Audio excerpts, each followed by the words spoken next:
Business All-Stars to Jonathan Hoenig, Jonas Max Ferris, and Susan Salovic. Jonathan, now you think Dow 13,000, it can actually bring a lot of that money and new money into the market. What do you think?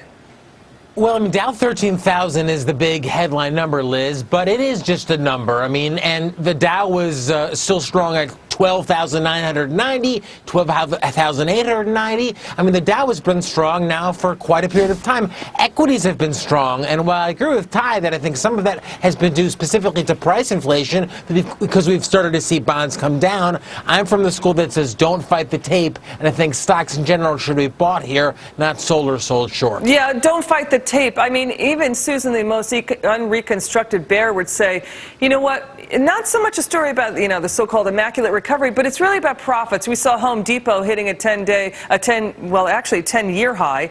We were also seeing basically profits coming in line with expectations, even though revenue was light. So profits will be the cushion for any corrections, intermediate or even toward the end of the year. What do you think, Susan? Well, I agree with you. I think earnings were good. We saw Macy's and Saks were up and had good earnings reports this year. But I also think this is a psychological milestone right now. And I do agree that it might encourage some conservative investors to move their cash from the cash back into the market, which certainly bode well for the economy. But there's a cautionary note here, and I really don't think this is sustainable. So I really do agree with your first guess. We have got to get our deficit under control, our spending under control. Many small businesses listen to President Obama's proposed budget, and they said, you know what, this is going to lead us into another economic crisis if something isn't done to address the current situation. So we've got to address these situations and get things back under control. We'll be another Greece if we don't. Yeah, I hear what you're saying. So basically, Susan is saying don't party on so quickly, Jonas. The blue sky crowd might be too much in control here. You know, Citigroup, the top, one of the top guys there, Tobias Lefkovich, saying, you know what, he's not liking the fundamentals, but still, the positive news about Greece, of course, and to Ty's point, basically Europe coming in to print more money. That's been the story of this market for the last 3 years. Go ahead. Yeah, because printing money is not really bad for you would rather have a little inflation than deflation. So believe me, if we saw deflation, these stocks would be at Dow 8,000. There's a lot of inflation is bad, but a little is good, and this might cause some good. I don't agree that individual investors are going to pile back into this one like they usually do when the market hits milestones and it goes up. That's when people get excited. They want to start investing. They've just been bitten a lot in the last few years now with these, you know, the market was hot and there was great earnings back before Lehman crash, and I think most individual investors think if Europe doesn't start some sort of cascading collapse, it's going to be $200 oil and some Iran war. So they're probably wrong. I'm just saying they're going to miss this one. It probably will creep up slowly, just like markets were up through most of history. Ty, what's the number one so-called black swan event you see out there that could stop the market, you know, from basically staying above 13,000? What's a big one? Is it Greece or is it the Middle East tensions? Well, it's the Middle East tensions. Greece is a factor, certainly, but Middle East tensions, if the Straits of Hormuz are closed by an act of Iran, that shuts off 20% of the oil for the world. That means gas prices skyrocket, and that quickly undermines consumer confidence, which drives down the overall stock market. That's the biggest issue. All right. Well, thank you, gang. You know, I'll tell you something, Jonas, you can make an interesting point, too. And also, investors seem to have goldfish memories because we sort of forget all the problems that have still coming up to hurt the market. So you're going to be back in a little later in the hour, gang. Thanks for your insights here. Sandra, well, wealth manager Ty Young says this move by Toyota could be just the tip of the inflation iceberg. So what do you see happening now, Ty? Well, Neil, thanks for having me back. And when we've had TARP, we had stimulus spending $1 trillion.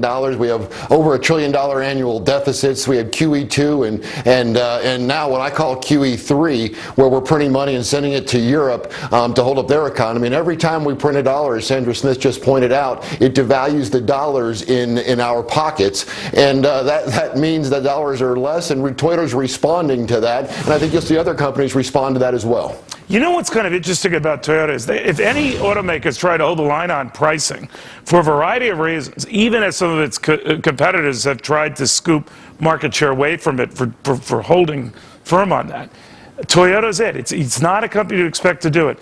But to cite a country's currency as a big reason for that, I think opens the floodgates for others following on that. In other words, that they could have the same opportunity to say it's not us, it's their dollar.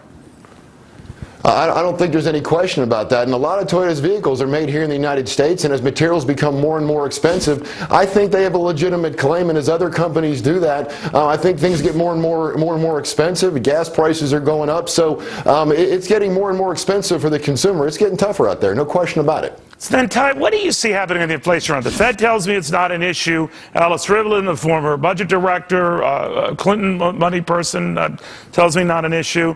But smart guys like you have been telling me for some time, big issue. So when does it materialize?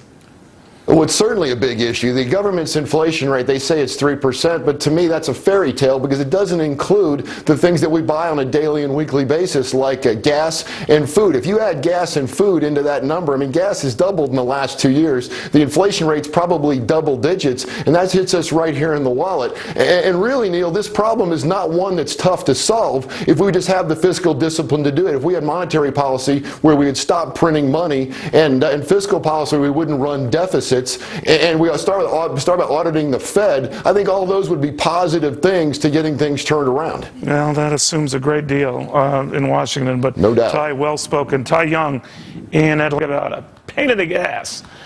Well, manager Ty Young says that is how the administration right now is doing things. Prices go up, it's speculators' fault. They go down, the president takes the credit. But Ty, here we be, right? Here we be.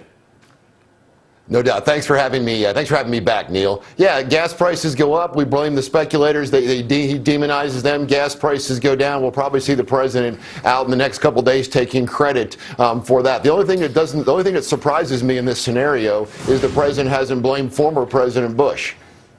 Well, you know, wait. Hope springs eternal. But you know, Ty, I'm beginning to wonder though. If you're arguing that speculators can rig the markets, and you know there are some who are of that view, and you point to studies that say as much, then you've got to say you're going to be consistent and go after them both ways. But I don't hear that. No, I don't either, and I think everybody should understand the speculators. Speculators go into the market, they buy and they sell, they make money and they lose money. They create an efficient market. They create a liquid market. If anything, we should be thanking them for keeping prices down as far as they are. Without them, we wouldn't have the large number of players that only be OPEC and Saudi Arabia and only oil refineries buying. So they create an efficient market. We need them and the hedgers as well. Yeah, I always have to explain to a lot of folks who are always looking for the black helicopter and sinister motives that these folks, the speculators, make money up or down. They can gun the price down and profit off that, or up and profit off of that. But now we have this phenomenon of 16 straight down days and no call as yet for investigations. But you think the next call might be to take credit for this drop in prices, maybe on just the threat of investigations? What do you think? I think that's certainly possible, but the reality is, as you pointed out, gas prices are down 16 days in a row. That's not because of the president calling for investigations. That's because we have an increased supply. OPEC is now pumping more oil than they've pumped since 2008, and we're now producing more oil here at home despite this administration's policy. So the fundamental of supply has changed a little bit, and that's caused prices to come down a little bit. So we saw our summer rally or our summer price increase a little bit early, and because of the increased supply, it's come down, probably levels off into the summer. We should thank OPEC and oil companies here at home for pumping the oil. Could you imagine a politician, though, that had the cojones to all of a sudden say, hey, look, these same nefarious forces that brought those prices up are doing so on the downside? How long would that politician's career be? I guess it is what it is. Ty, thank you very much. Hey, thanks, Neil. Well, Rich.